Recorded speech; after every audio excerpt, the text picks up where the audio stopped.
What is up, everyone? It's your boy Rusev back to talk about JRealm release 0.3.3. This is, as the release notes say, a big one. I am excited to talk about it because we've added a ton of content, a bunch of fun dev features that make writing code for the game if you want to do it yourself.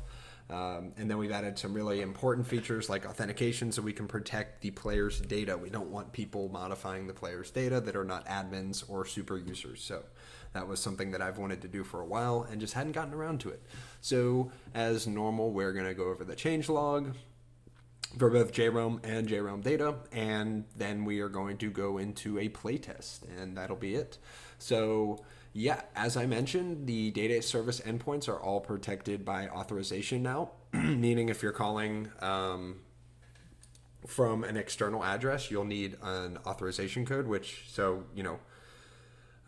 the way it's going to work is in the UI. Eventually, you'd be able to log in as your player, your account, where you'd be able to edit your account's data, but we wouldn't want someone else who is not logged in as you to be able to do that. So that's what the goal of this is. Currently, only the server, the JRealm server, calls to JRealm data on localhost, so it's not an issue currently. But this does protect it. There is one call that JRealm client does make, so we're going to be adding more of those, so this is important moving forward. But these are all protected now, and you can easily get your authentication token, as we know, by just calling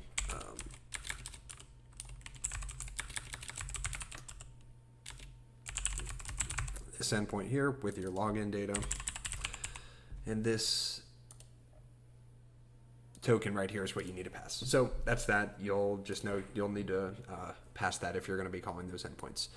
We've added a nice new invincible stat effect, which is applied to characters right when they join the game, just to make sure they're not spawning on top of any bosses and immediately dying. That would be a little cheesy, so we've added that. It is also an effect you can set on yourself if you're an admin. Talk about the commands that we've added when we get down to this point.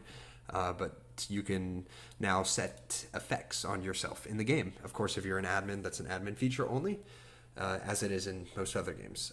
We've also had a really big rework of the sprite system. So I completely rewrote the container that houses the actual image for sprites, and with that, how they are loaded. So they are now able to be loaded fully remotely from JRealm data. So that is decreasing the assets that are packaged with the client, which is always great. So that's what we got going there.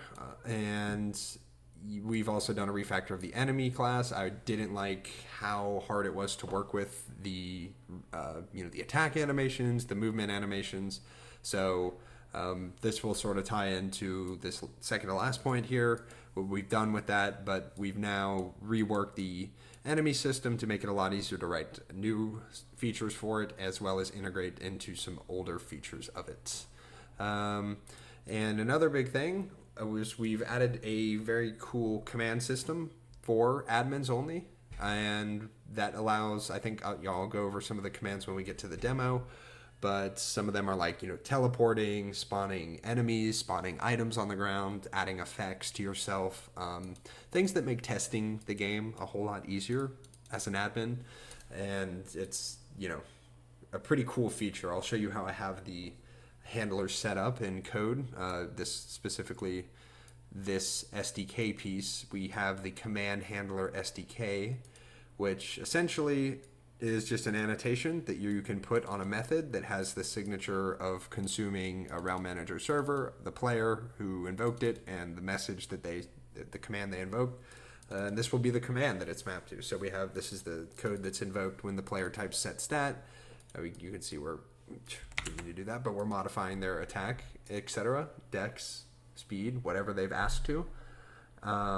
There's also that you can set max. That'll max your stats. It's pretty helpful. And other things like spawning items and moving up and down, or rather this is actually sending you to the boss. So that's what the SDK portion of that. It's very easy to write these. You can just add another routine down here, put it to a command that's not registered already, and that's that. So just showing that really quick. I think I accidentally left that in from the previous one, but yeah. I'll remove that. Yeah, so we have these new cool scripts. So I've started to add some capabilities to like scripted behaviors, which is fun. Scripted bullet patterns, scripted enemies, scripted items, which is the last point. But essentially, you can now have the option to customize an enemy's attack pattern. So there's a handler that is called on attack, or when the enemy is supposed to attack, where you can essentially build projectiles yourself and add them to the game. So it allows you to do very custom behavior. It's multi-threaded, so you can sort of add long-running attacks, which adds a lot more depth and a lot more sort of variety to the attack pattern. So not as stale as they used to. Especially the new ones that I'm working on can do some really powerful stuff with that system. And then with that, in a similar vein, we've got usable item scripts, and the reason for that is I wanted to add a feature where the priest healing and the paladin buffing and the warrior buffing, those effects get transferred to the party members around them. And to do that, I had to make it efficient, I wanted to rework the actual scripting system, or the ability system to actually be a scripted system where a script is called on use of an item, particularly an ability item, which will allow me to set custom behavior. So with that being said, sorry, I didn't mean to pull that up. We'll pop over to JRealm data now. Release 1.0.2, pretty simple, right? These changes go along with a few of the ones that are over in JRealm, but we've got the big one, which is to enforce authorization. So you're going to be required to pass that auth token to endpoints. We've got our all standard balancing and data updates. I might start breaking these down in more depth. So these are things like, tweaking attack ranges, speeds, item stats, adding new items, kind of more boring stuff, I guess I would say. But that's what that is when I say data updates. And of course, we've got some new endpoints. We've got one that is for, whoa, what's going on here? Sorry. We've got one endpoint that is for saving their chests, right? So that goes with the new player vaults. So you can now put your items in your vault by pressing F1. That'll take you to your vault at any time where you're safe. There's no enemies. And you can put your items in your vault chests where they will be saved upon exit. And then, of course, to create new chests for an account, you can call this endpoint here. So that's what those are.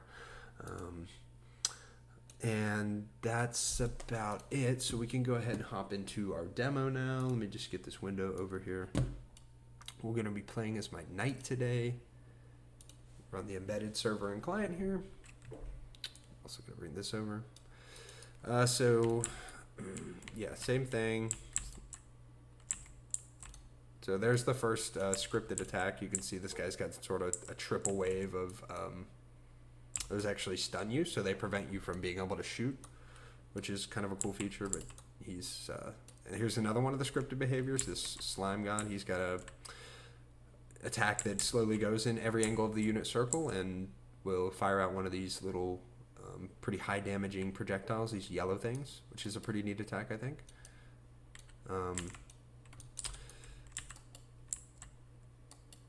We finally fixed the health bars, which I think is kind of hilarious that it took so long to do that, but always good. Better late than never, right?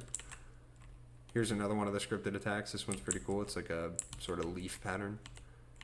Also stuns you.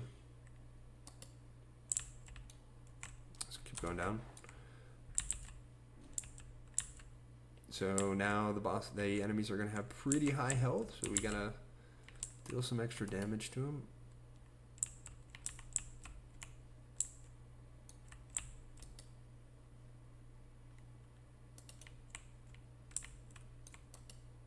Yeah, and I really think it's starting to come together. I've got some good framework coming for being able to add new features very easily, which I'm really stoked about. Stoked about the command handlers thing. And once we can get... we can actually just...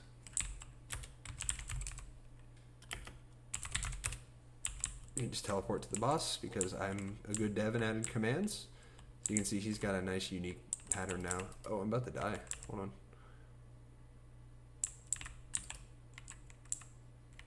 Ooh, barely. pretty good loot.